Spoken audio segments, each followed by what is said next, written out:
Magandang araw mga kaibigan. Bigyan natin ng reaction, opinion ngayon itong post ng Bilyonaryo News Channel.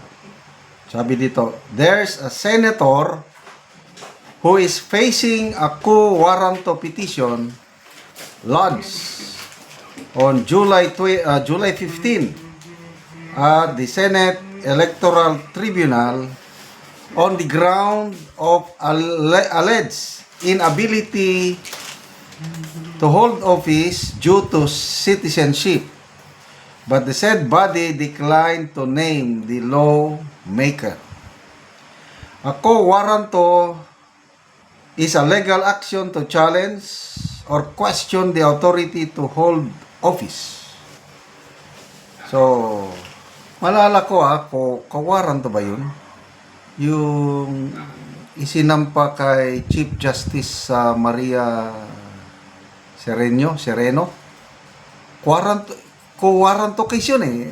Correct me if I'm wrong. Ifinail ng nagsampa Solicitor General. Quo-warranto.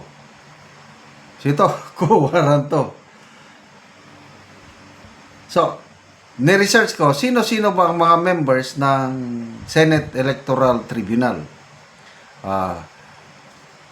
Ang Senate Electoral Tribunal is a constitutional body composed of 3 members of the Supreme Court and 6 senators. So, dalawa lang ang nakita ko, ang na-research ko na klaro, may press release yung mga opisina nila. Si Senator Pia Cayetano, Senator Kiko Pangilinan.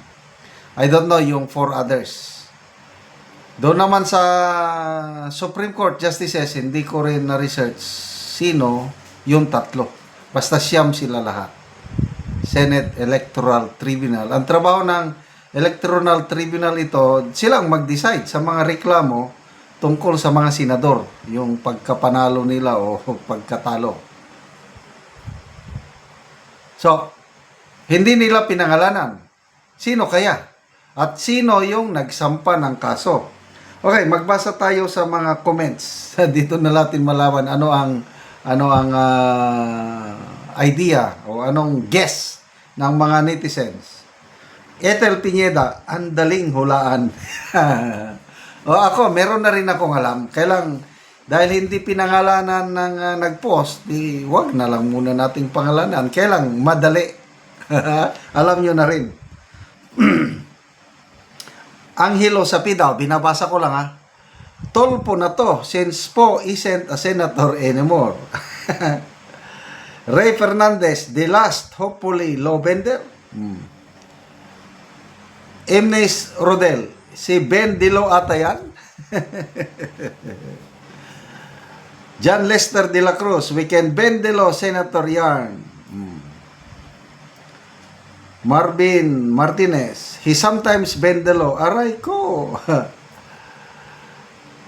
Nong Hijil, that's Erwin Tulfo, no other. Ito, mga kwan lang ito mga binabasa ko lang. Basta wala akong binanggit on my own. Okay, so sino kaya ang nagsampa? July 15 pa na isampa. Ibig sabihin, hindi pa nag-open ang 20th Congress, may nagsampa na. So, ibig sabihin, ang Senate Electoral Tribunal, kasi October na, baka nagdi-deliberate na sila. Okay, ito. Malala ko, before election noong May 12, alam ko may nagsampa ng disqualification case sa COMELEC laban dito sa mga tulpo. Correct me if I'm wrong. If my memory serves me right, isa ito si retired Brigadier General Berilio Garcia. Lawyer ito. Kailang hindi pinaboran ng COMELEC yung disqualification case na isinampa ni General Garcia. May nabasa akong comments ba kanina kung sino ang nagsampa. Si Attorney Libayan ba yan? Kasi nga, makita nyo, may talagang palaging nagbabanggaan si Attorney Libayan and the Tulfo Brothers. So, anyway, anybody can file a quo warranto case o petition. So, ang tanong, will it prosper? Ano yung posibilidad na matatalo sa kaso itong senador na sinampahan ng quo warranto? Mahirap na ito dahil may mga Supreme Court judges na ano. Anyway, butuhan yan. Sa isang banda naman, yung ano ba yung isinampa rin ni na Attorney JB Bundok, Attorney Bundok, di ba parang manual recount? Hindi ko rin masyadong namomonitor yung sino ang mag-manual recount. Ito rin bang Senate Electoral Tribunal? May mga post si Mr. Jason na may sinasabi siya na may matatanggal sa mga sitting senators at may papasok galing sa mga PDP laban candidates. But these are all speculations. Ano? Anyway, ako, personal na opinion ko lang ito This will not prosper dahil ang alam ko, ni-renounce na ng senador na ito ang kanyang citizenship. Matagal na niyang ni-renounce. So, dapat magpakita siya ng prueba na na-renounce niya. Anyway, bubusisihin yan dahil nga Supreme Court justices ang nandyan. Plus, and I believe mga abogado ang nandyan, sino bang lima lang ang abogado na senador ngayon So ang nakita ko kanina, Kiko Pangilinan, Pia Cayetano, pares na abogado.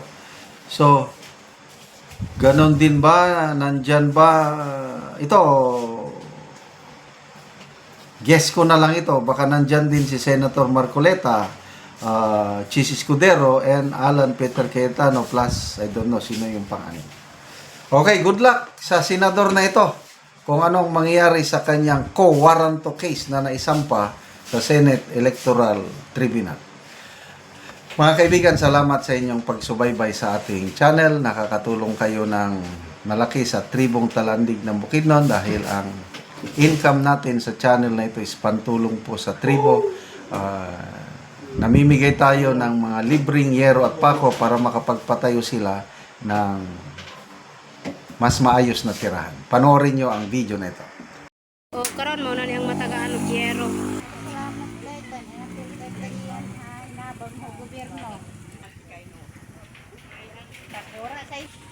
Nagpasalamat si nanay nga matagaan og yero. So kuan na kayo ang sulod ni nanay. So kung muulan, tulo na gyud So, tulo na gid kayo ang kuan ni nanay. Ang balay. So, gipangsapahan na lang gyud. Sapahan na gid kay So, si nanay mo na siyang yung balay nga tuluan na kaayo. So, gipangsapahan na lang gyud. So, nagpasalamat siya kay natagaan sa gyero. So, nay unsa imong masulti nga natagaan ka gyero? dako among pagpasalamat kay naapil ni aning hinabang nga sin na kaatok gyud ni nga dili nami tuluan kay kung wala mi naapil ani tulo gyud ang among balay basa gyud ni gaulan. So tuluan gyud mo nay. So pila na imong edad nay?